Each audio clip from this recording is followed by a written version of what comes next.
Well, hey everybody, Andy here, and thanks for joining us today. Today we've got a special treat. Today we're starting a new series actually on the channel called the Cottage Corner, which is something that I've been wanting to do for a while. And the whole thought behind it was there's so many people in the backpacking outdoor adventure community that have put together these great, small businesses, these cottage vendors that are putting out some great stuff. And a lot of them have really interesting stories and backgrounds, and their products are really kind of neat and customizable, and they fill a need in the community. So I wanted to take some time in this live stream series and get to know them a little bit more on a one-on-one basis. So tonight I've invited John from Trailheadz Hammocks to come on, talk a little bit about how he got started in this, learn a little bit more about the business, what he's cranking out, some neat things, and also give you guys a chance at some point in time down the road in the conversation to ask questions that he can address straightforward. So get it from the horse's mouth, learn a little bit more about Trailheadz, what they're doing, and some of the great stuff that's going on. So without any further ado, let's bring John out. Hey, John, how you doing tonight? Doing good, Andy. How are you? I'm doing pretty well. Thanks for coming on board and being the guinea pig with the new series. I thought you would be a great one to have on just because I've gotten to know you just a little bit, seen some of the stuff up close and personal, had a chance to come out to one of the events that you've hosted. We'll talk about that later on down the road, but you're putting out some great stuff, and I want to know more. And I know people out there are like me. They want to know some of the behind the scenes stuff. They want to see some of the neat products, how they got thought up, and also learn what's new and coming down the road. So welcome. Thank you.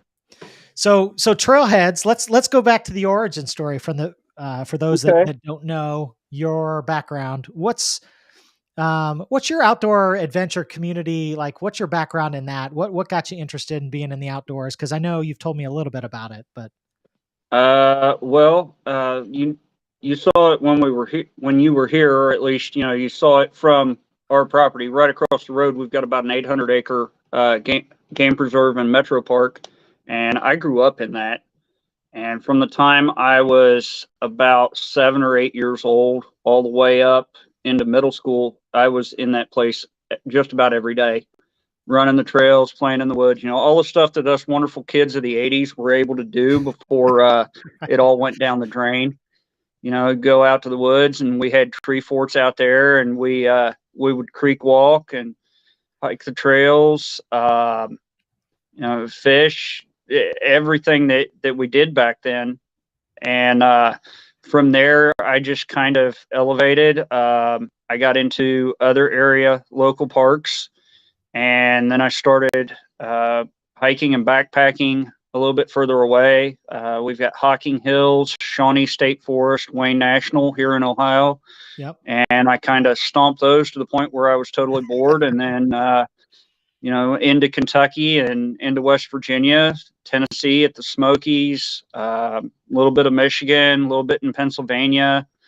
And it's just kind of blossomed from there. I've gotten into North Carolina, Virginia, a little bit down around the northern corner of Georgia. Haven't done anything in South Carolina, really. I've done some camping, but it's been state park based. Right. Most of my backpacking, though, it's been Southern Appalachians and stuff here in Ohio and Michigan. And if there's maybe half a dozen to 10 state parks up in northeastern Ohio I haven't hit yet. But other than that, if it's in Ohio, I've hit it at some point. Okay. And backpacked all through high school and for a few years after high school.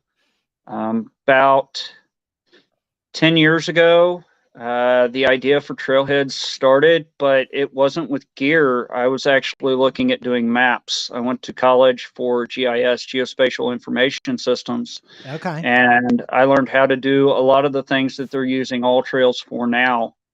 And I was trying to put together a package where you got a printed map, you got a digital map, the elevation profile. It tracked it just like All Trails does.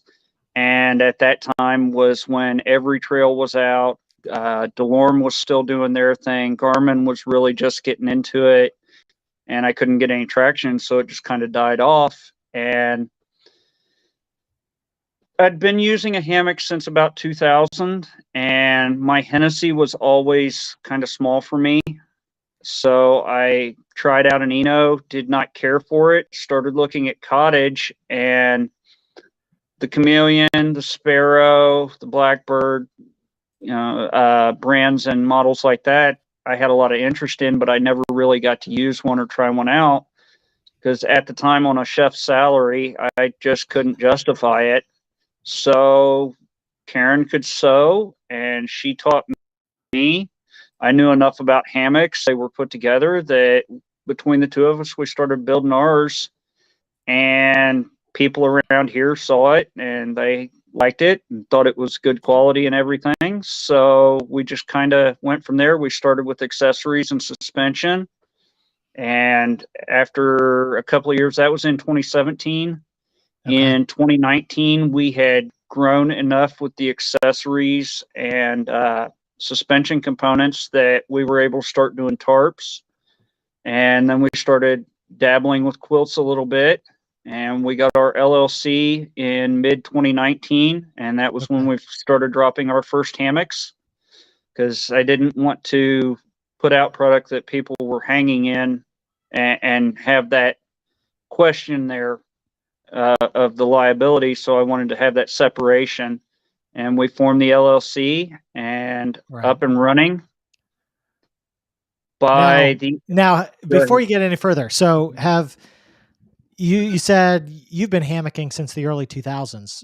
Before that, were you a ground dweller? Were you sleeping in tents? So and I was, even in the wintertime, I was using one. My hammock season was like mid-May through mid-September. I would use my hammock, and the rest of the time I was on the ground. I didn't know what an underquilt was at that time. I had no idea about the cottage industry until I started researching it when I was ready to upgrade from my Hennessy. I had just used my Hennessy in the summer, and then I have an MSR tent that I was using in the wintertime. And I haven't been on the ground. Well, I had a night on the ground at the Sods earlier this year, about a month ago. Okay. But other than that, I have not been on the ground in like 6 years now. So, and quite a long time. I don't have a plan to go back to the ground. It sucked. Well, I think once Scotty, hush. Yeah, once you get a chance to try it out, I think it's hard for you to go back. I know there's a lot of people that haven't gotten into it yet that I think are curious about how you transition from the ground, and it seems like there's enough of a learning curve that it scares some people away. It looks complex. There is. Was it an easy transition for you? Did it take a while to really learn the ins and outs of going from sleeping in a tent to sleeping in a hammock? It wasn't that it was a hard transition going from the ground to the hammock. It was the difference in space, because with the tent, you've got a lot more space, at least at the time.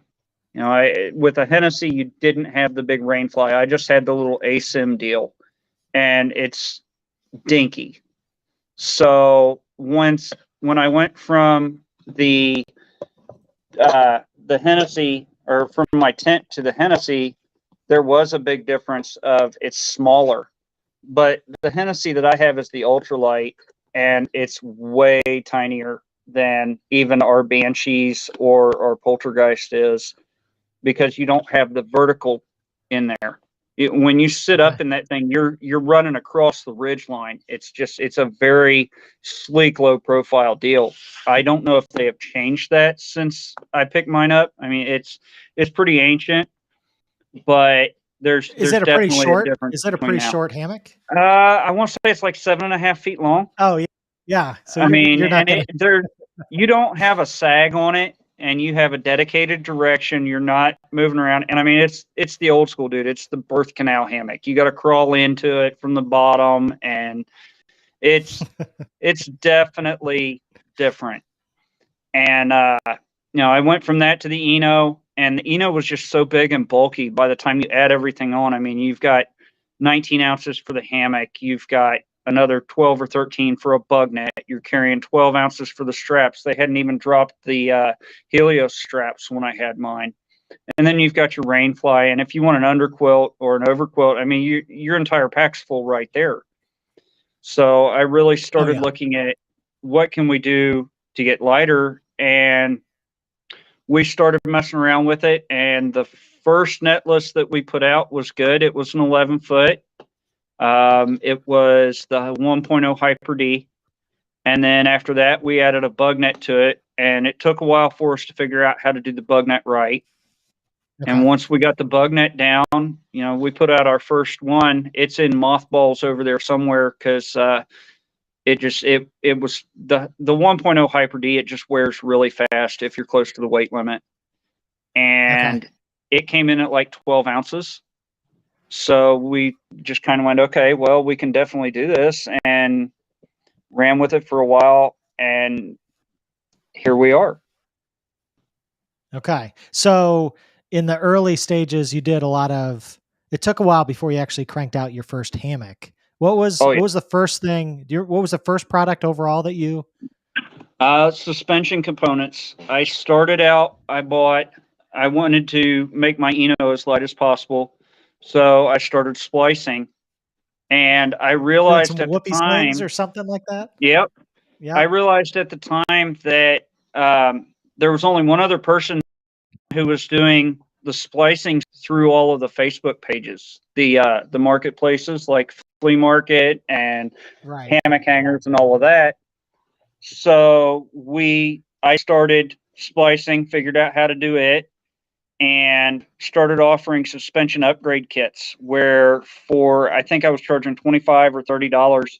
You got a set of whoopee slings, a set of continuous loops, a spliced ridge line, a set of dog bones, and a set of straps that I was getting the material from Dutch, those spider polys, Oh yeah. the white ones with the black stripes, That's what I selling that use for still to like this 30 day. bucks.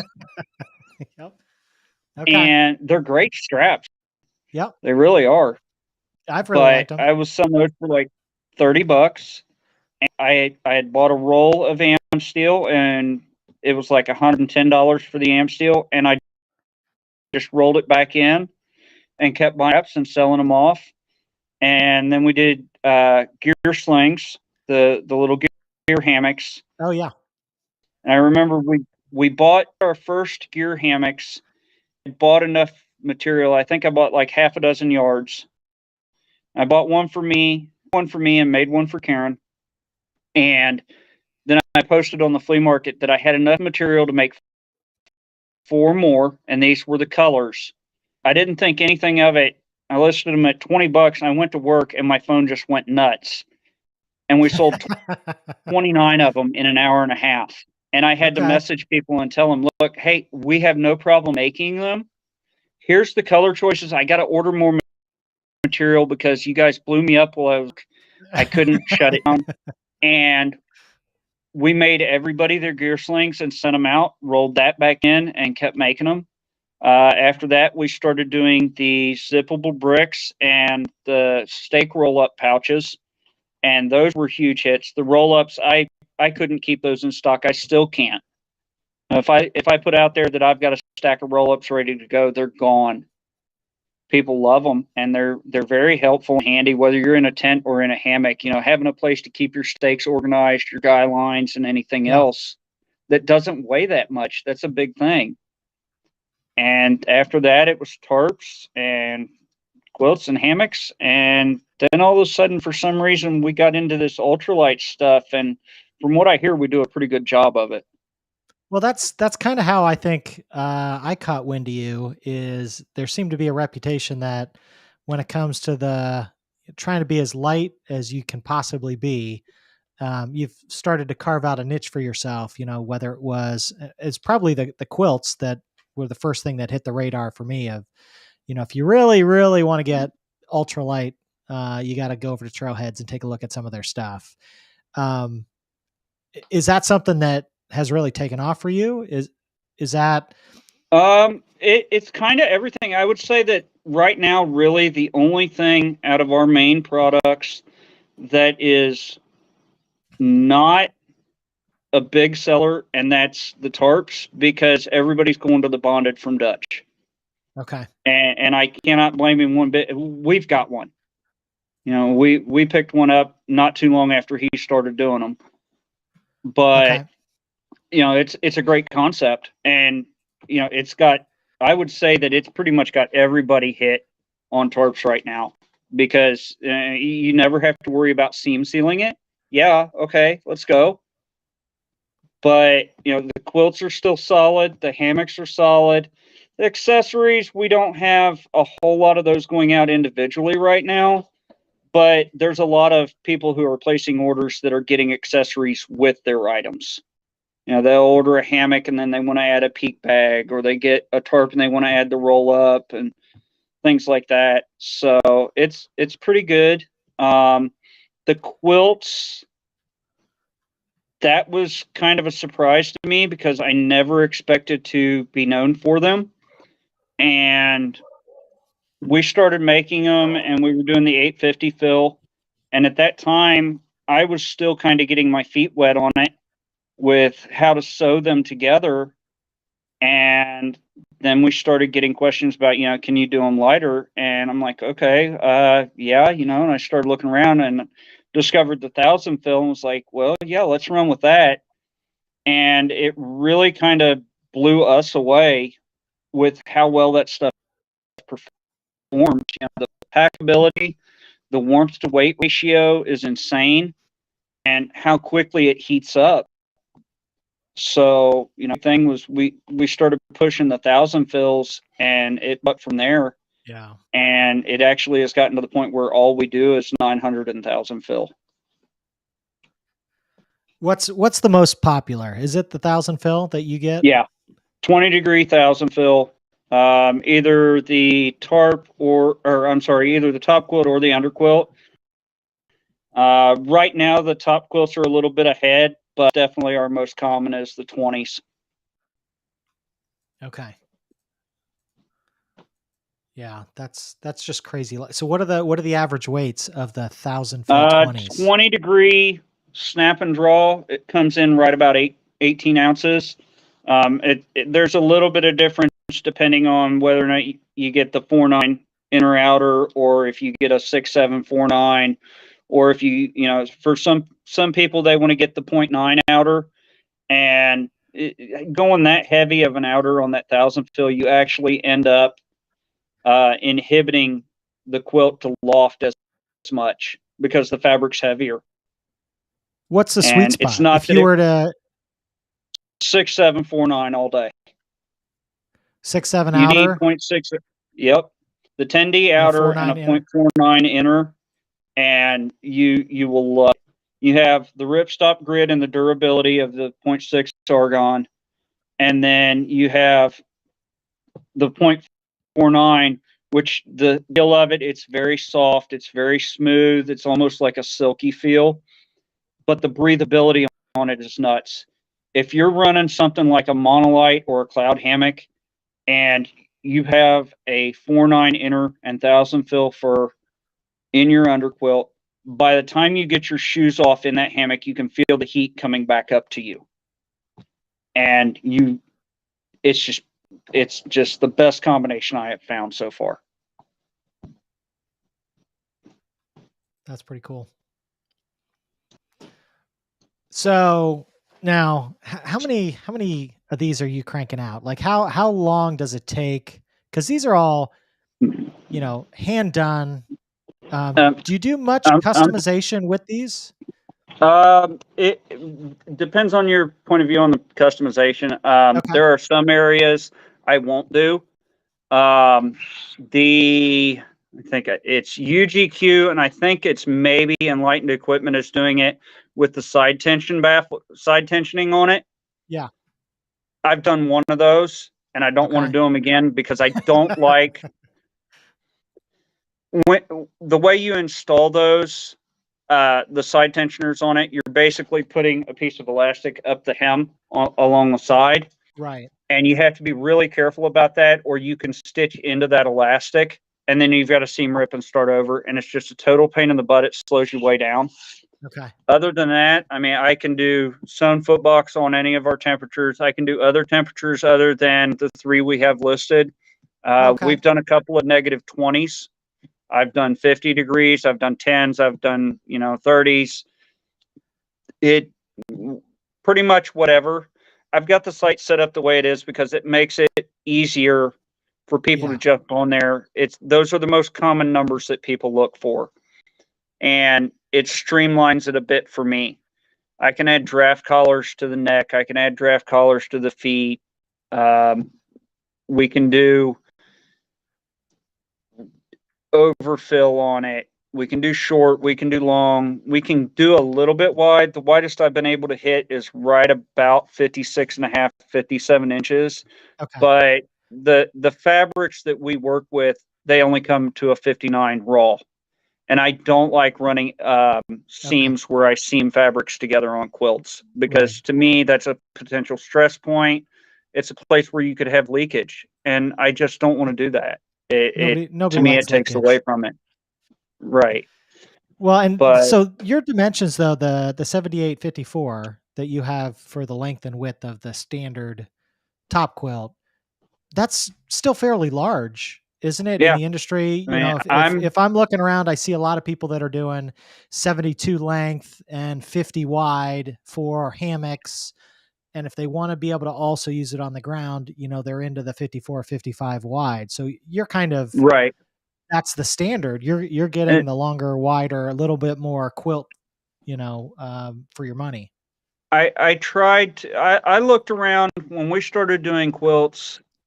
I looked around not with hands-on experience, but looking around and seeing what the dimensions were most common or what my average was, and that was kind of where I went with. Um, like I said, we've done shorts, we've done longs. I think the longest one I've done is like an 84 inch. And that thing, I mean, I'm 6'2", and I would take that thing and just hold it up, and it's like this thing's a foot over my head. You're going to get lost in this quilt. Right. But and the -20 degree bags, I mean, by the time you stuff them, there's so much loft to them. It's like you're going to cook in that thing. Right. I mean, if you don't use that below zero, you're just going to roast.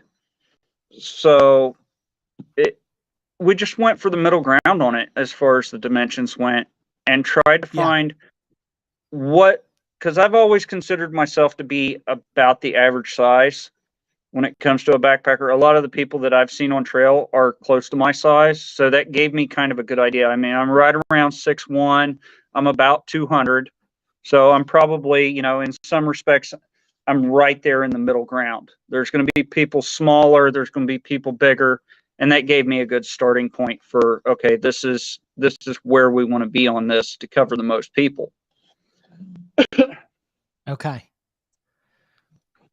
So other than the quilts, you said pretty much everything is selling really well. Are you spending a majority of your time on quilts? Are you doing that on hammocks? Well, How do you divide up your days now as far as what products you're doing? it's Karen builds all of the tarps, all of the hammocks. I build all of the top quilts and under quilts. When it comes to the accessory items, if somebody jumps on the site and orders a roll up, you got about a 99% chance it's me that sews it. But if it's somebody that jumps on and they order a hammock or a tarp, with an accessory, it's going to be her. That's how we've kind of got it divided. And it works really well because I hate bug nets and she hates baffles. So it works great. Divide and conquer. Yeah. And, you know, I've done a couple of bug nets now. And I always have the same result. By the time I get to the end of pinning it in place, I'm going to burn the hammock because the way that the mesh stretches, it just frustrates me and it doesn't want to cooperate. So I told her, I said, you take care of the hammocks. I don't want anything to do with them. I'm going to take the quilts. And that was how we split it up, and it's worked really well. So, you know, a lot of people, you know, when we were in peak COVID mode and getting slammed like everybody else in the industry, a lot of people were kind of frustrated about the fact that our lead was as long as it was. They didn't want to wait. And we caught flack a couple of times about, well, you know, I remember there was one comment that it was any 12-year-old can sew a hammock in less than 16 weeks. And I really wanted to answer back that, you know, that may be true, but can they do 100? Because for a little over a year, we had, and it wasn't that they were dead. It was that we had 100 orders hanging at all times because it just wouldn't stop. And I didn't want to shut it down because I felt that, you know, as long as I communicated with people and told them what was going on when they asked, that they would understand, and that if they really wanted the hammock or the tarp or the quilts bad enough, that they'd be like, all right, cool. And as long as we followed through and we delivered a solid product and service, everybody'd be all right with it. But it just, that one comment really stuck out because it was, you know, anybody can build it in less than 16 weeks. I'm like, yeah, can you do 100 of them? Because that's how many I have ahead of your order when you place it. Right. And it's 2 people. Right. So, you know, we've had people tell us we need to branch out. We need to hire people. And you've seen our shop, man. It's not very big. I'll kind of spin it. You can't see a whole lot right now. So this is Karen's station right here. She's got orders going. She's getting ready to sew a bunch of end caps on the batch she's doing. This is her machine right here. This is like a tablet that's built into it right here. It's all computerized. She can program a stitch in for one fabric, switch to a different fabric, and come back. All she's got to do is hit a button and it automatically switches to the tension and everything else. And then over here, this is our cut table. There's our thread racks. This right here, this is our storage bins for, you know, different fabrics that come in. We keep on hand. And then we've got our order bins down there that we put them into for batches. So, I mean, it's all done right here, every bit of it. We don't have anything cut out of house. Nothing is made out of house with the exception of, I've got a good friend that is in the audience that has helped us out. He splices our AM steel for us to take that off of us. And he puts little grab bags for us. I order grow grain and the plastic hardware. Say for a ridgeline organizer, you got 2 pieces of grow grain, 2 mitten hooks. When Karen gets ready to start a batch, she'll send him a message that's got how many ridgeline organizers, peak bags, stuff like that.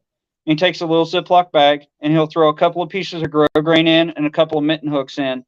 And that way, all she has to do is grab that bag and she's ready to sew. She doesn't have to take the time to go over and count out for each one of the orders. She just has to tell him. It's a little step. It takes 30 seconds to grab a bag, or, you know, a total of 5 minutes to, okay, I need 5 ridgeline organizer bags or 10 ridgeline organizer baggies versus I got to sit here, count them out, then I got to place them with the order and all of that. So it's been really helpful having that streamlined and taken off of our plate with that. Everything How long else we do right here. Yeah, I'm guessing these are just efficiencies you've learned over the years as far as you've cranked out more and more of these. How do we streamline this process so we're not wasting time? We can be as efficient with, it's only two people. So, if you're cranking out 4 products a day or 6 products a day, it makes a difference in people's wait time. So you're looking at, all right, well, what can we do to speed up the process? With our system right now, because you saw the machines, we don't run industrial. Both of our machines are actually quilting and embroidery machines. They allow with the thinner materials that we work with, we have found that those work really well, and we like the style of them. Plus, they have built-in walking foot on them. You don't have to have a special foot; it's automatically built in. On average, tarps, hammocks, quilts, they all run about the same. It's about 1 day for a build. And Okay. that's start to finish, from raw fabric all the way up to it's finished and rolling out the door. It takes about a day. And that's, if I run a quilt or if she runs a hammock, and then generally the next day we're starting on another one. Now the one catch that a lot of people don't understand is that with just 2 of us, that also means anything involving life can interrupt it. With 5 kids, one of them who is constantly in the shop, it doesn't take much to sideline you for 15, 20 minutes at a time. And Yeah. that's something that, hey, Trailheads, Chris, Gary, a lot of the people that are in the audience, they can tell you that little man is right there. You saw him when you were here. He is right there in the shop. He's up Yep. at the hangs. He's got his camping buddies, and he's the one that runs Trailheads, not me. John, But Gary wants to know if you got his quilt in there hiding somewhere. it might be. It might be. It's getting real close. He's not far out. I think Uh, he's third or fourth in line right now. Now, I didn't see where you keep the unicorns. Oh, no. That's top secret. Okay. I can't show that. I've already got enough people trying to get a hold of those right now. Yes. Well, that's the gag. It took me a little while actually to figure out what everybody's talking about. I came to the first hang and everybody was talking about unicorn fur and how it's, the special ingredient to your product, the quilts. And you were kind enough to bring me into the shop and show me around, and it was really cool. So, Well, um, the unicorn fur thing, it started kind of as a joke between me and Pickle and Mike Lyle, because at that time nobody else was doing it. And now Cedar Ridge has jumped in there. Jacks Are Better's in there. In the last week, I've seen 2 other companies are starting to do it. Timbermade and Hyperlight. And I mean, that's great. I by no means thought that we were going to be able to lock down the 1,000 fill. I mean, there's nothing about it to lock it down. And I think every one of those companies makes a great product. They really do. And we've all got our own little touch to it. yeah, I think that's the one thing about the hammock community that I really like, is that there's so much individuality. It doesn't matter if it's me or if it's Dutch or if it's Warren and Richard or Don and Dave or George over at Loco. We're all going to do everything that we can to take care of you when it comes to, hey man, I want a tarp, I want a quilt, I want a hammock. That's awesome. I'll be happy to do it. What do you want to do? How do we want to play? Let's have some fun with this. right. And unfortunately, as a grounder, you don't see that. When it comes to a tent, you're stuck with the same colors. Yeah, MSR is a little bit different than Mountain Hardware versus Marmot. Your colors change, your design may change a little bit, but as a tent user, where is Andy on that tent? Versus with your hammock, you can get, okay, I want this print for my tarp. I want to run this stitch color on this body for my Right. hammock.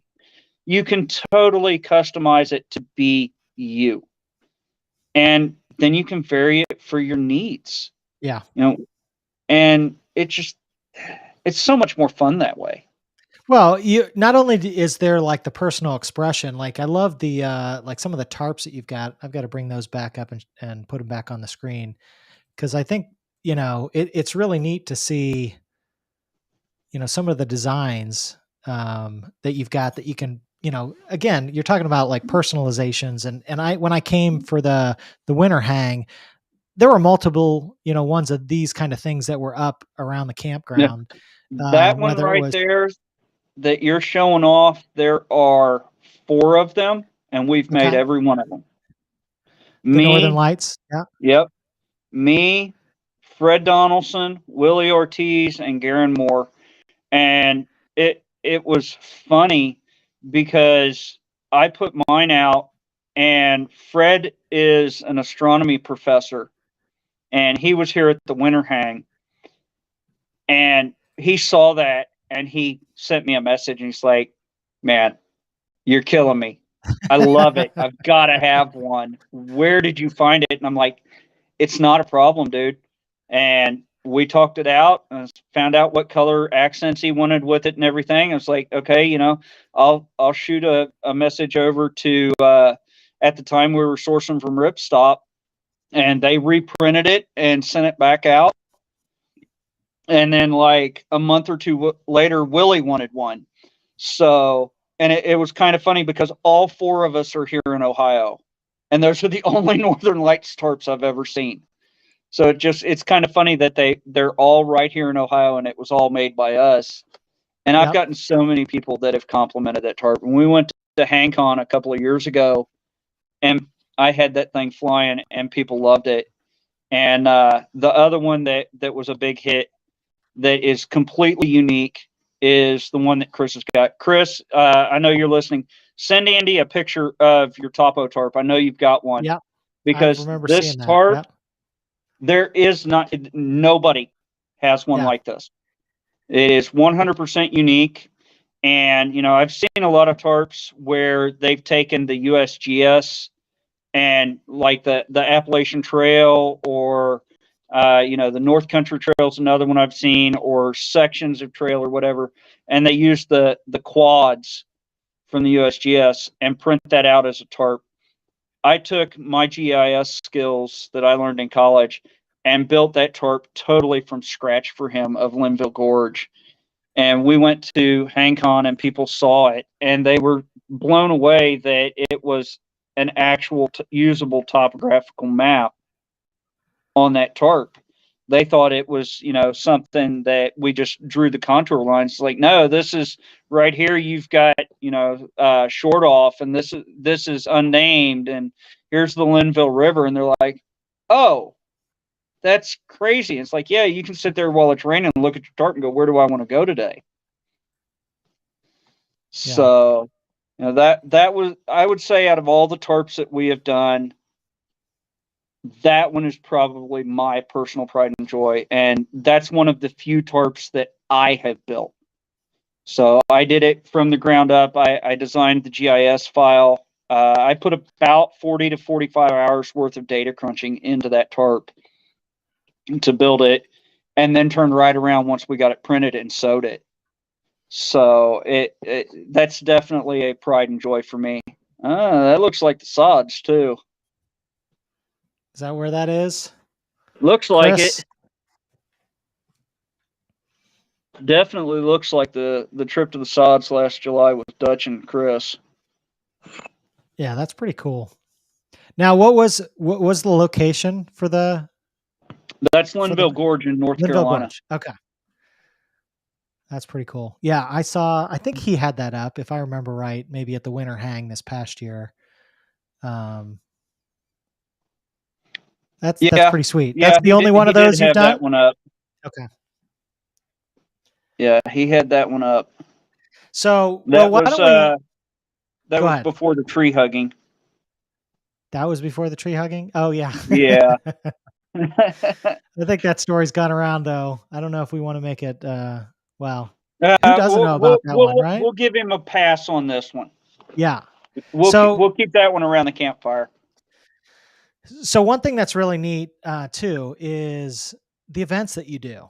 I think that's really neat. So I was lucky enough to, was it January? Is that when you did it this past winter? You do gatherings multiple times a year where you actually invite people out to your property We have And one here in, let's see, it's the last weekend of September, so about 6 weeks out, 5 weeks okay. out. And we, we're fortunate, in my opinion, because there's a lot of really great vendors out there. And, Dutch, he likes to put on a hang over at Maha. And I know that Jason Flowers is very, very involved with the Palmetto Hangs down in South Carolina. That's Walhalla Hammocks. Um, and Dan McNeil has had a lot to do with Rockadoc. I think that's in Alabama. But everybody else that contributes to the hangs and stuff, with the exception of Dutch, he does host his own, but he's limited to a state park. We've got 100 acres, and like 60 of it is wooded. And I've been camping on this property since the mid 80s, and it just kind of made sense to start sharing my campsite a little bit. So we started having people out in 2019 was our first series of hangs. The very first hang we tried to do, and I say tried, we did succeed. It was just very small and had to be rescheduled twice because of weather. We did it in January, and the first weekend we had a winter storm blow in, and we rescheduled it, and another winter storm blew in, and then we just said, you know what? Let's just do it. I'm camping this weekend. Anybody wants to join me? Come on out. And we had 5 people for the weekend.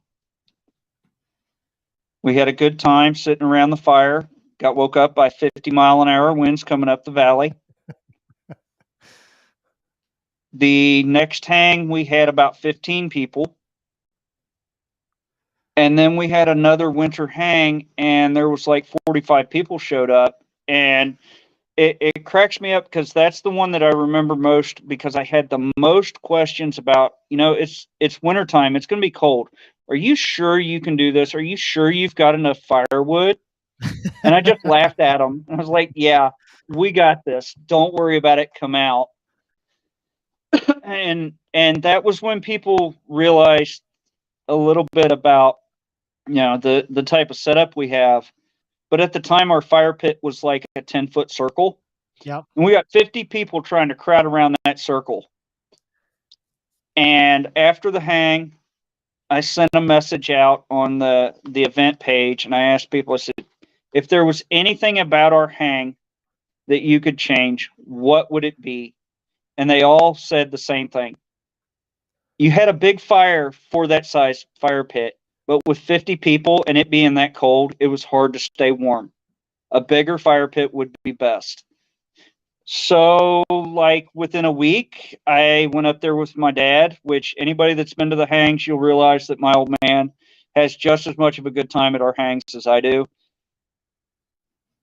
He loves seeing everybody come out. He loves sharing it with everybody. He likes showing off with the Bobcat, loading up a big fire. And if you're not careful, he's going to break out the armory and he's going to unload into a hill and let you shoot stuff. Usually he'll catch you when you're most hungover for that, so that you get a good headache. But Well, we dug it out, and by the time people came back, like 2 months later, I think it was 3 months later, they really were kind of surprised by what we had done with the pit. And then we started on the pavilion and just kind of went from there. And right now we're in the process of expanding again. are you really? Okay. Oh yeah. Well, if you remember where you were at when you camped here, you were kind of on the hill right there where that tree with the big burl was. Yep. Yep. From there, almost all the way back along that trail is cleared. Like where we've Oh, taken okay. out the honeysuckle and been cleaning up on the ground. And then we've also gone, because the road makes that loop around the main camp area, we've gone across that back side of that loop and cleared out a bunch. We've got it up to about a 5-acre campground now, maybe pushing 6. And firewood is definitely not even a question. at all. I promise you. We no longer burn firewood. We just burn the whole damn tree. Oh yeah. I Well, mean, you you're know, bringing the bobcat out and you're dropping these massive trunks just so right onto the fire. come out in a couple of weeks, man. We Absolutely. took one. We took Like an there it ash is. That was tree a good down. picture. We took an ash tree down last week that was every bit of 120 foot tall and probably 5 foot across on the stump because it was hollow and the top was totally down and it was right there by the campground. So we would rather go ahead and drop that than take a chance that we've got people in the campground and the wind comes through there and knocks it down. We don't want anybody to get hurt. We love to share the property. We Yeah. love having everybody come out here, but we try to keep in mind that, you know, you got to keep it safe for people. Yes. And that, you know, we've been cleaning up, we've been expanding a little bit. I'm probably due to clean the pit out again because, you know, we've had a few fires since you were here, but there's no reason not to share it. And on top of that, Oh yeah. you know, I've always pictured our hangs in my head as it gives me the chance to connect with everybody. Whether you're a customer or not, you come to our hang, I get to know you. Beyond that, you get to know other people. You get to network. I mean, you got to finally meet Pickle. So now you've got first base contact down in North Carolina for trails down there. You got to meet, you know, I don't know if you knew Dutch or not, but you get to meet Dutch, or Yep. you get to meet Casey down in Kentucky. You get that networking and you can get real information that way about, you know, so what is Big South Fork like, or what's Eagle Loop right like, or, you know, all of these different trails, or have you heard of this little spot because I heard of it, or and it's not just the hammocking, it's the trails, it's the rivers. You know, Yeah. we've got the Little Miami and the North Country Trail 10 minutes from here, and we've had people leave our hangs in the summer and go over and paddle the river for the afternoon. So you get that networking, and it's just great. Plus, it allows Karen and I to give back to the people that have supported us. Yeah. You know, I mean, I grew up here in Southwest Ohio. I've got a lot of roots down in Kentucky, and that homegrown thing, it's still there for me. That hospitality, Right. and for people to support us in this venture, the least I can do is have y'all out. We're going to have a good weekend. We're going to eat like kings. I try to cook as much food. I mean, Yes. if you're hungry at one of my hangs, you did something wrong. Yeah. He's not kidding. I mean, that was one thing that the two areas that I was pleasantly surprised is the display that you had for food, like every meal. And I showed a little bit up there, you know, you're cooking all different kinds of stuff and you just walk up and it's this massive buffet and it's fantastic. And then you turn around on the back corner and it's the open bar. And I think I showed a picture of that too, where it's just, if you want it, it's there, you know, and go help yourself. And everybody chips in. You know, I think you said $20 that you take from Yep. everybody that helps cover the cost of doing all this. But holy cow, you know, you get so much back for that. Well, And you know, and I've had a lot of people that have told me that, you know, they're like, you're not charging enough for what you're given. And yeah, that's really not what it's about for me. You know, for me, it's more about the people. You know, I want everybody to have a good time and everything. And unfortunately, you know, back when gas was $1 a gallon and diesel was $1.50 a gallon, I could run that Bobcat all weekend long up there, and it wasn't a question.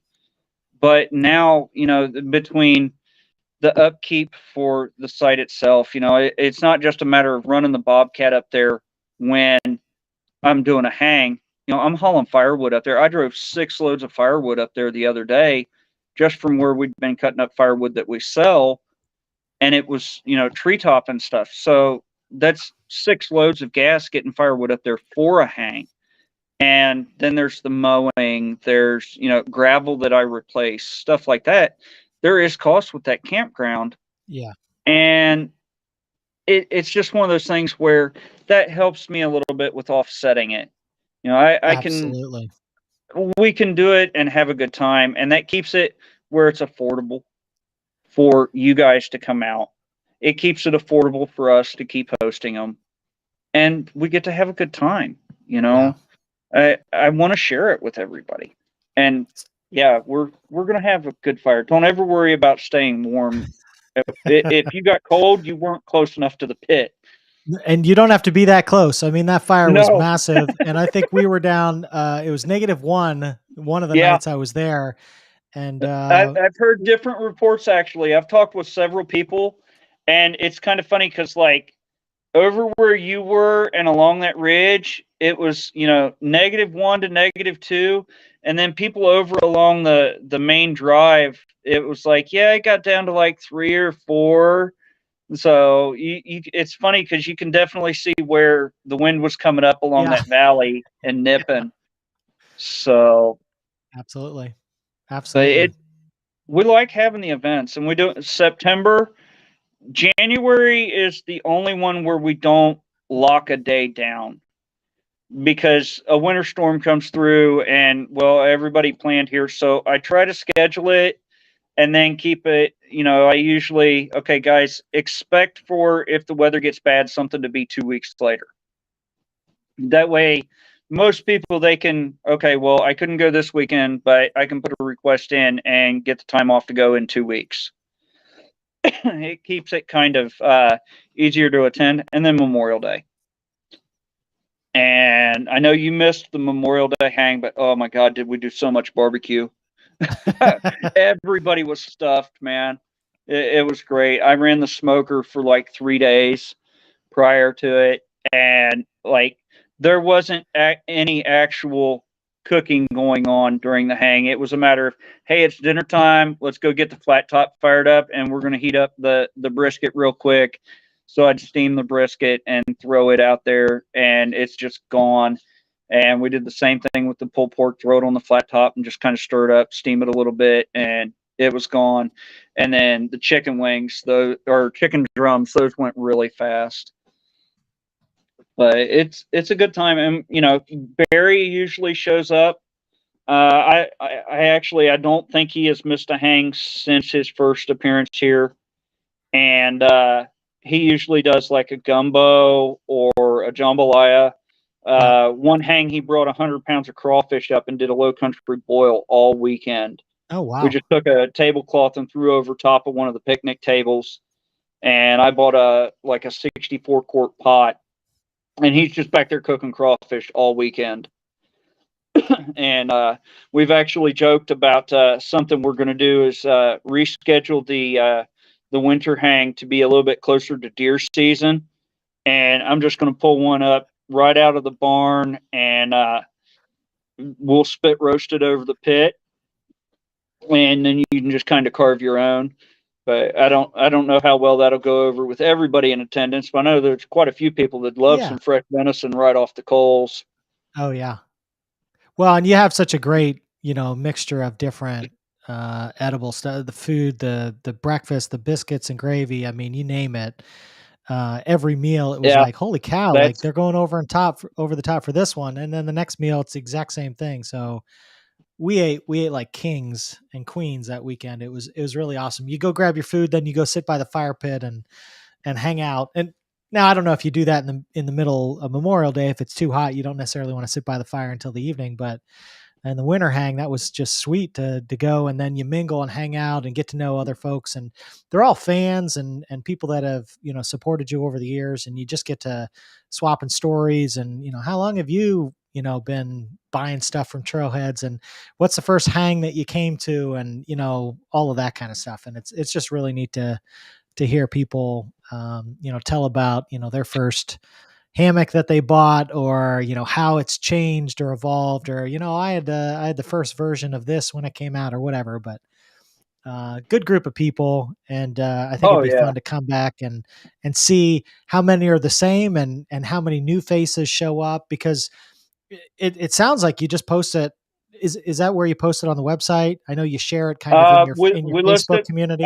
I put it on the Trailheadz Facebook page, and then this last winter, Mike Lott surprised me, and he made the enthusiast page, and we've been using that as a more direct communication with everybody, because it's a lot more of the people that have come to our hangs, the people who have purchased stuff from us or communicated with us a lot. So I use that kind of as a direct connection with people. You know, if I've got a new product coming out, which I'll get to that in a minute, because I know I saw that in the feed. I think it was Smolder that asked about that.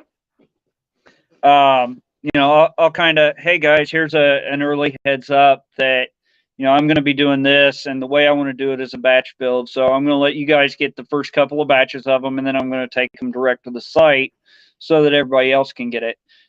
And it's kind of as a, I don't want to say a throwback, but it's my thank you to the people that have supported us. Yeah, there's one there. That's I think that was Joe's. That's the TCU, Tarp Containment Unit, and that item right there, it's a 0.5 DCF. Got one right here too. It's a double-ended stuff sack for your tarp. The body of it is the 0.5 DCF, and then built into the double-ended stuff sack, it has the roll-up that we have become known for your stakes and your ridge line to go in, and it keeps it all right there. So while this is not anything, at least, you know, oh my God, I can't believe nobody thought of it. Honestly, very few have. But when you have a tarp for a hammock, you've got a double-ended stuff sack or a bishop bag. That's going to run you about 4/10 of an ounce. Then you've got, what are you keeping your stakes in? It's either a roll-up, whether mine or Dutch's or Cam Outdoors had one or whoever. That's extra weight, and it's two separate pieces. This is your entire shelter for your tarp in one spot. All you have to do is clip your ridge line in, wrap it around the tree, or if it's continuous, string it, clip in, deploy your tarp, your stakes are right there. You're not hunting for your roll up. You're not bending over to the ground to get two stakes out, stake them. It's all hanging from your ridge line with your tarp, and then it stuffs right back in. The bag itself weighs 0.4 ounces with the roll up built into it, reinforced with 292 DCF at the top where the stakes are, the snaps are on both sides, and at the bottom for the bottom of the stakes. So that's one of our biggest ones right now. I do have another one that I showed you earlier, Andy. Yeah. It is not a. I set it over here. This is still in testing. It's kind of a no-brainer concept to me. Anybody that runs a DCF tarp knows it is a pain in the butt to stuff that thing into a double stuff sack or a bishop bag or anything else. So everybody, and they don't compress well. So everybody runs a snake skin. So I decided, and these are not available yet. Soon, very soon. I took a basic snake skin, got a roll up in it. There's one at each end. Simple little thing. You know, it's not anything groundbreaking, but it simplifies your hang because it's all right there. You're not going back and forth for it. You don't have to hunt for it. You don't have to worry about, well, did I drop a stake? Because if you've got an empty pocket, you know, to check the ground. Simple little stuff, and it doesn't add any weight at all.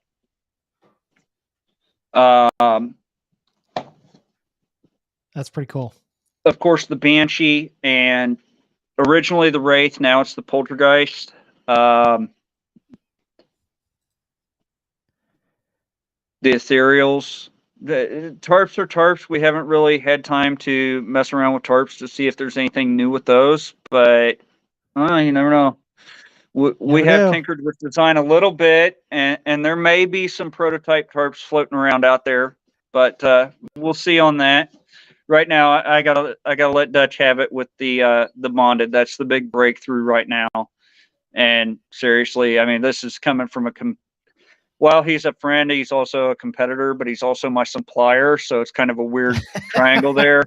Right. Um, Yeah. you know, taking out the question of, wow, it's really raining. Am I going to get wet under this tarp? Is this ridge line going to hold, or is it time to seam seal?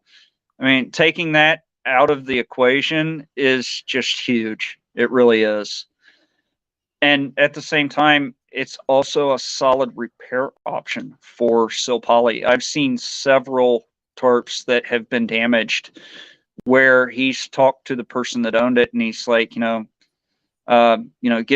message me when you get home and I get back to the shop, and we'll get you a piece of repair tape for that, and it works phenomenally to patch a hole on the sill poly. So it's great to see him be able to do that. And honestly, I don't think there's any better option for a sill nylon or a sill poly tarp than to have that bonded ridge. That's pretty cool. Smolder, you That's need to pretty come cool. out here to a hang. Yep, I've been talking to him about that, so I think he definitely will jump in if we can make that happen. Since he lives like 5 minutes away from me, we'll road trip out to see you again at some point. When's your next one? How do people find it? How do people get more information about the fall hang? For the hang itself, it's the 29th of September through October 2nd. And the easiest way to get info on it is to check our Facebook page. There is an events tab, and I always have it listed in there. It'll have the general details, and then there will also be a discussion thread. I need to get on there and start pushing people to actually like sign up and everything, because that helps us plan a lot when we've got the sign up sheet going to know how many people are coming and stuff like that. As far as to be able to find it or get here, it's easy. I've made it as easy as I can. Type in Trailheadz Hammocks on Google Maps and tell it to navigate you there, and it will bring you there. When you turn into a gravel road that goes into a soybean field and it looks like you're headed at a cell phone tower, you're in the Yeah. right place. Google is Yes. not lying to you. Yes. But you're not sure because you're pulling in going, where the heck is this? It's there. I try to fly the banner as much as I can. If wind is in the forecast, I don't even bother, because then I got to go hunt for it. But it's a good time and we enjoy it. And you sign up on there so that you have an idea of how much food, beverages, It all of that stuff. it So it people gives need to us an let you know. idea. Gives us an idea what to expect, and how hard we need to prepare things to accommodate. Yep. If only 10 people sign up on the sign up sheet and we go by that, and we have 40 show up, Right. that uh-oh. But at the same time, I mean, we had a fall hang September of 2020. I was expecting to have around 40 people showed up, and we had 87. And it was just kind of one of those, whoa, Wow. we kind of exploded here because there's people everywhere.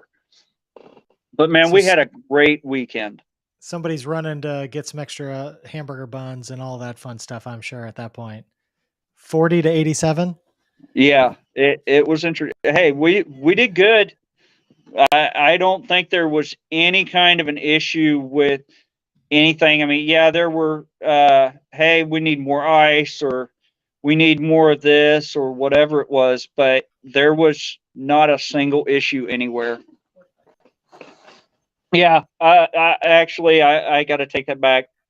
There was one issue, and that was when we discovered that 2 porta pots was not enough for that many people.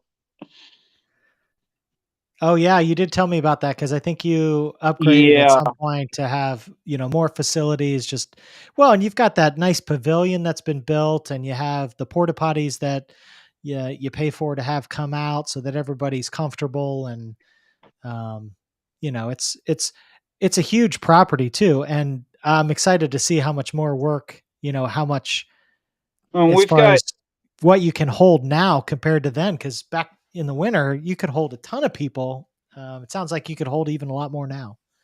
yeah, it's opened up a lot more. You know, we've been in clearing out the honeysuckle and the brush and getting some logs and limbs and stuff like that cleaned up out of areas where we hadn't got into before, and just kind of expanding out. And I mean, right now we've got soybeans in the field behind the camp. But in the wintertime when there's no crop, I mean, there's another 6 acres right there. How many tents can you fit on 6 acres of relatively flat ground? Yeah. Sure. You and Miyagi were talking about that hiker hangout situation. Yep. Bring it on, dude. Bring Yeah. it on. Because if we fill up the 6 acres in the back, I got 49 out front. And yeah, I mean, I'm sure there'd be kind of the Woodstock feel going on by the end of the weekend because of I think there probably the would amount of be. mud that it get trumped up. And yeah, I'm sure it would get interesting. But we want to share, we want to have a good time. And, something that every backpacker realizes at some point is that you're not going to be able to get out there and hike every single trail. You're just not. You can't hit every mountain view. You can't hit all the canyons, whatever it is. One person cannot possibly hit it all.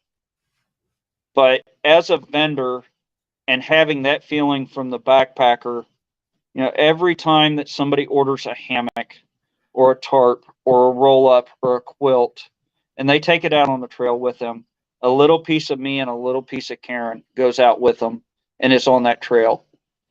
And it's really kind of surreal and kind of awesome because we started this kind of as a hey, let's see what happens. And oh, that is so outdated. Is that you got to update that because that's what it reminded me of when I you were telling the tried. story. I was like, I wait, I know he's tried. got something posted I've seen of as people were buying stuff, you were putting like a pin on the map of like Yep. everywhere that it's been shipped I to. But I tried 3 or 4 months ago. I took a couple of hours at the end of the night after I got done sewing, and I sat down and I went through and I entered the zip code for all of 2021, about 8 months of 2020, and up until now of 22. And when I finished it, Google didn't accept it or save or whatever. It kicked them all out. And I mean, this is like a grand total of like 4.5 hours that I sat there entering zip codes. And I locked the keyboard. I finished my beer and I went to bed. I was so done. I'm like, yeah, no, I'm not even going to argue with this thing right now. But yeah, every order, at least up until that point, every order that came in, I didn't enter their address, but I would enter their zip code for wherever we shipped an order and just put it on Google Map and put a pin and throw it on there. if you were to So guess, how many orders do you think you've completed at this point? we're right around 1,200 now. Okay. And I would say we've got somewhere around probably a 40 to a 50% return on that. Like people that have ordered more than one. Okay. I would say about 40% of our orders have been repeat. We've been fortunate enough that people keep coming back. They like what we're doing. There's a couple of them in there. There's one right there that chimed in, Mr. Outdoor Addiction, Scotty Bethune.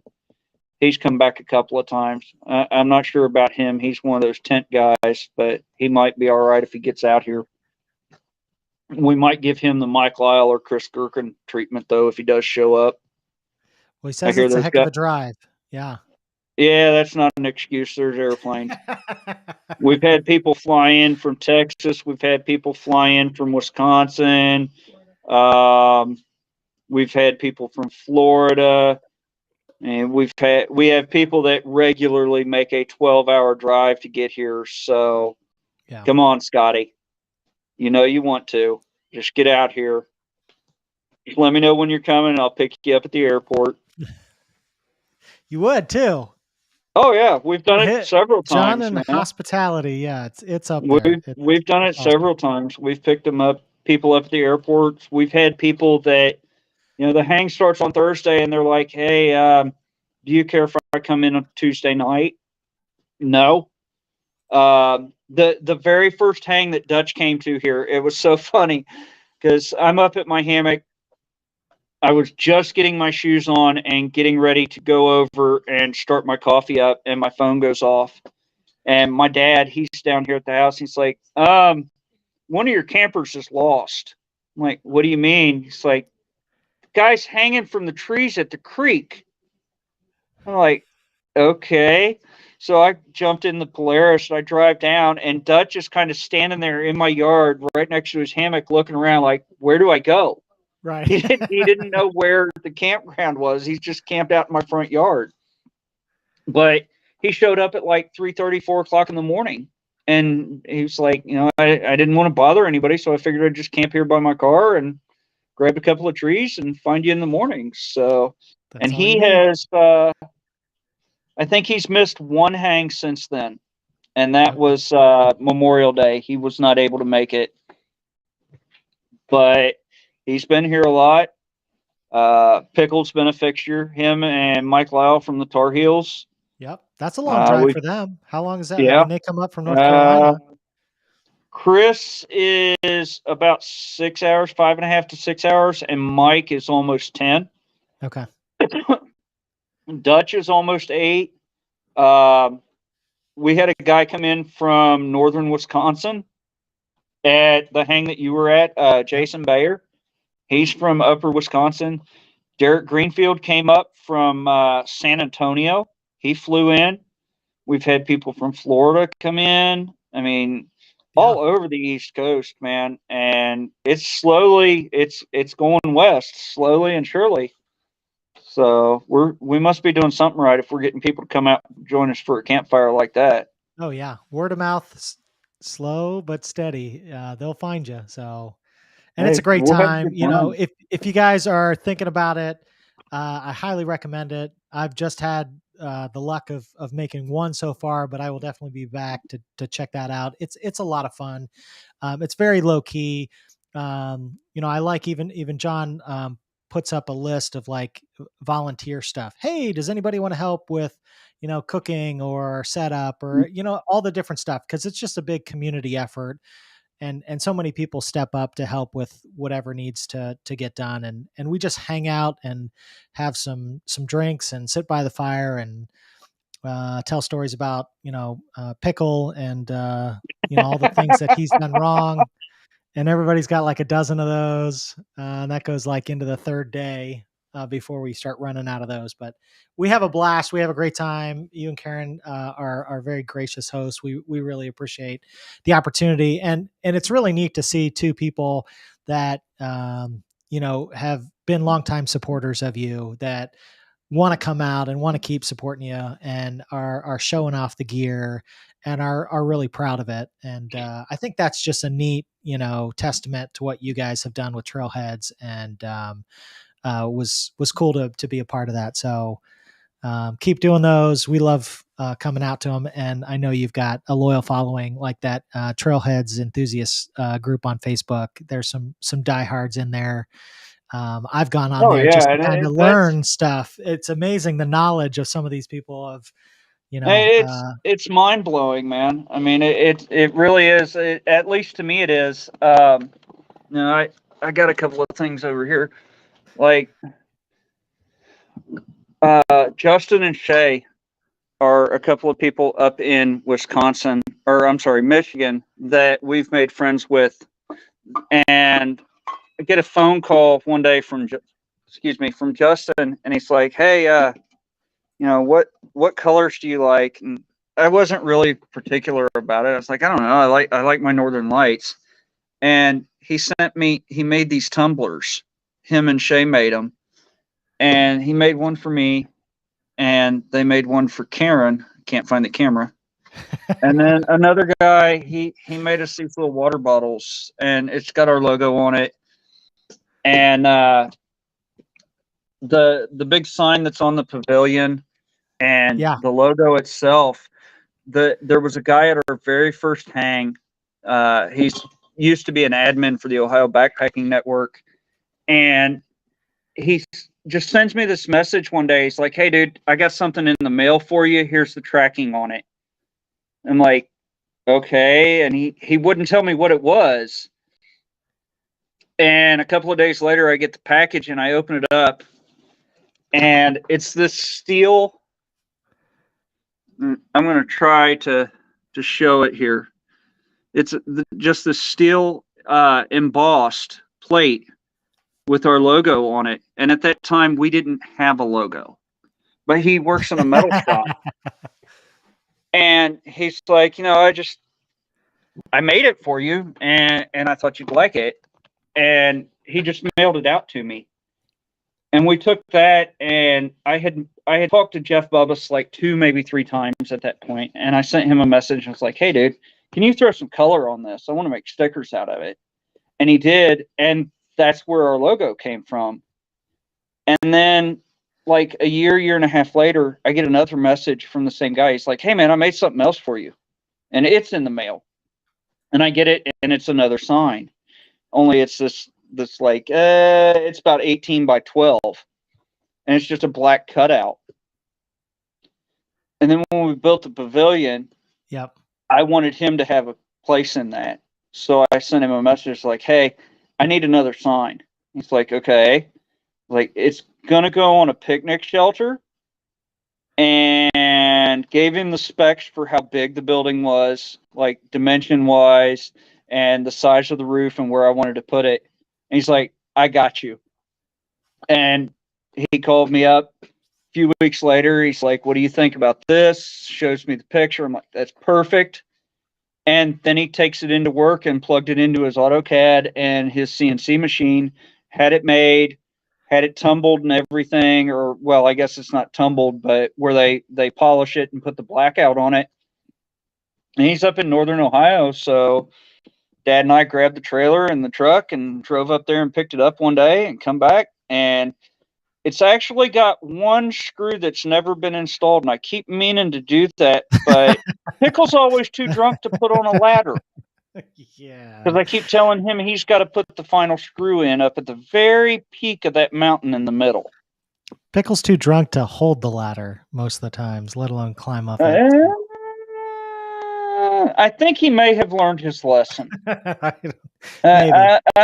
I'm thinking he may have learned his lesson at the winter hang. At the winter hang, yeah. Yeah. That was a memorable time. Any significance of how Trailheadz, how you came up to that name? Well, like I said at the beginning, it started with the whole navigation thing. And every single trail, I don't care where you go, every trail has one thing in common. They all have a trailhead. So I just kind of ran with that, and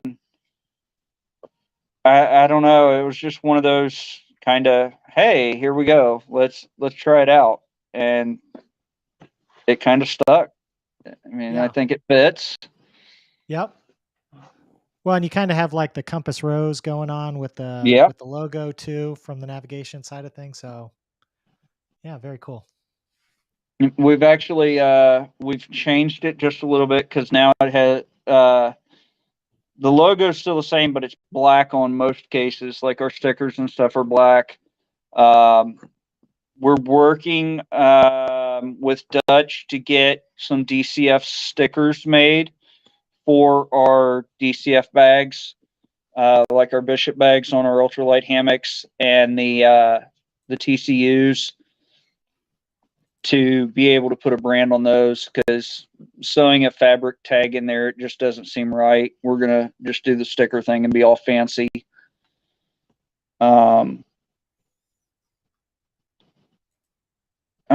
It's been a trip, that's for sure. I never really thought it would get to the point that it's gotten to, and some of the feedback that we've gotten, not just on the gear, but on the events, and people that have come out or have talked to us, and I've had a lot of people where I have chimed in when they're searching for something on the Facebook forums and stuff, and try to direct them. I've recommended Dutch, I've recommended Crow, Loco, Jacks are better. I've recommended Dream. All across the board. I really can't think of anybody that I haven't recommended at this point, at least out of the more prominent players. And I've had people, I can't believe that you're recommending a competitor. And it's like, well, it's not just about me. It's not just about Trailheadz. When it comes to the hammocks, even in hiking, there's one word that is used over and over again, and that's community. Yeah. And where I come from and the way I was raised is that if you're part of the community, you do your part, you do it right, and you look out for the people around you. Whether it's my gear that you're taking, or if I don't make it and Dutch does, or if Dutch doesn't make it and Crow does it, or maybe all of us make it, but Loco does it even better than all of us. I mean, those baffles on his quilts are badass. If I can't do it, I'm going to direct you to who can. Or if somebody does it in a particular way, and I don't want to be that guy that steps on his toes and says, well, I can do the same thing as him. Because he's just like me. He's a little guy. George is a one-man shop, and he's cranking out some beautiful, badass quilts. I don't want to sit there and say I can make a quilt just as good as George and do the weird baffles with the chevrons or squiggles, because George is one man trying to run that business, and I don't want to take away from him any more than I want him to take away from me. Yeah. So you got to look out for each other, and whether it's the vendors, whether it's the people in the community, all of us deserve that much. If a vendor is making outstanding gear, give them credit. Well, if they're making junk gear, that's a different matter. Well, and it's one of the big reasons why I wanted to do this, series, because I think there are so many great, small businesses that are putting out some great stuff, and they don't get talked about a whole lot. And if we can, spread the word a little bit about what some people are doing and what's really great and impressive, and again, we're all a big community and we all want to support each other, and we love dealing with people that we know their story, we know where they come from, we know a little bit about them, we start pulling for them. We want them to succeed too, and we know they're putting out good stuff. So we, if you hear about that kind of thing, spread the word, and people flock to it. And I'm not surprised that you've established a pretty decent following of some diehard fans. And I think the more the word gets out about what you're doing, that's only going to spread. Maybe we can see, a year from now at one of these hangs, how many more pins you've got up on that Google map by then. If I get the time to put it together. I don't know that I would give that to somebody else. One of the kids, maybe just enter and save it. If I spent that much time again doing it and it puked it back out, I'd probably not write a nasty little email to Google. Right. Not that they'd read it, but that's something, right now with the state of things, we're in kind of some weird, uncertain times. You know, we're looking at inflation like we've never seen before. The political scene is absolutely ridiculous at this point. I don't care if you're Republican. I don't care if you're Democrat. I mean, to me, honestly, I think we need to vote for the Joker at this point because he's got the right idea. Give the town an enema because it's ridiculous. You know, people are. You got a generation that doesn't want to work. You got another generation that's on the way out that was the greatest generation that can't work anymore, and their kids are at the retirement age, and it's just kind of a real cluster right now. Yep. And one of the conversations that I've had with my good friend Chris, which is also Pickle, if you guys haven't picked it up, is, you know, if it gets stupid slow, I mean, you know, right now people aren't able to buy. Not everybody can go out and drop $500, $400 on gear, and you know you're there trying to support your family on it. We're not going anywhere. Trailheads is all, as far as I'm concerned, we're gonna, as long as we can run a sewing machine, we're gonna put gear out. We're gonna try to take care of our customers, keep them comfortable in the backcountry, and you know we're gonna do what we have to do to have the hangs and share our environment with people. There's other companies out there that I mean, even here over the last couple of years, there's been several brands that have gone down. Yeah. And it's unfortunate to see that, and to be one of the smaller vendors that has managed to squeak it through. I mean, we were just starting out right before COVID, and COVID blasted a lot of companies out of the water. Yeah. And there was a lot of them going under, and we got slammed, and we've managed to pull through it. And now we're into a recession, and you know, honestly, we're just going to keep going. We're not going anywhere. We want to keep making gear for people, and we're very appreciative of what everybody's done for us and supporting us. So we just want to keep giving. Yeah. Well, we appreciate that. You know, the great ideas that you guys keep coming up with, and the quality that you put out. It's neat to see it up close and personal. If you guys haven't had a chance to go check it out, go look up. Your website is Trailheadz Hammocks. www. Yeah, Trailheads with a Z. HEADZ hammocks.com.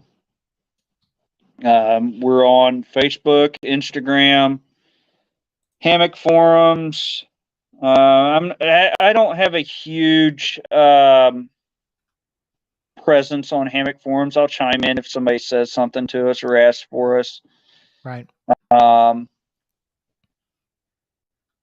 Reddit, every once in a while I'll chime in there.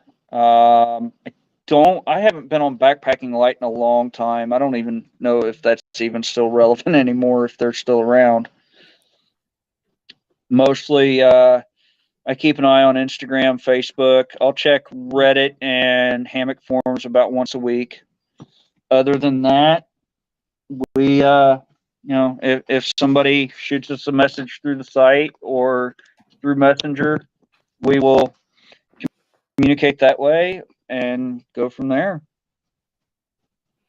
Well, John, I appreciate you taking the time. You know, you got family and obligations and things to do and running a business. So I know time is valuable, and I really appreciate, you know, taking some time to just share a little bit about Trailheads with the community at large, and get to know you a little bit better, and just what's gone into Trailheads. Thanks so much. Really appreciate it. And you're welcome, and it was good to talk with you guys again too. All right, everybody. I think we're just past the hour and a half mark, so we're gonna wrap it up here. I want to say again, thanks to John so much for taking the time and coming on board, and being the first guinea pig on the Cottage Corner, talking to some great cottage vendors out there. If you haven't taken a look, go check out Trailheads. They've got some interesting things and some ideas that you might not see unless you're on their websites or their Facebook page.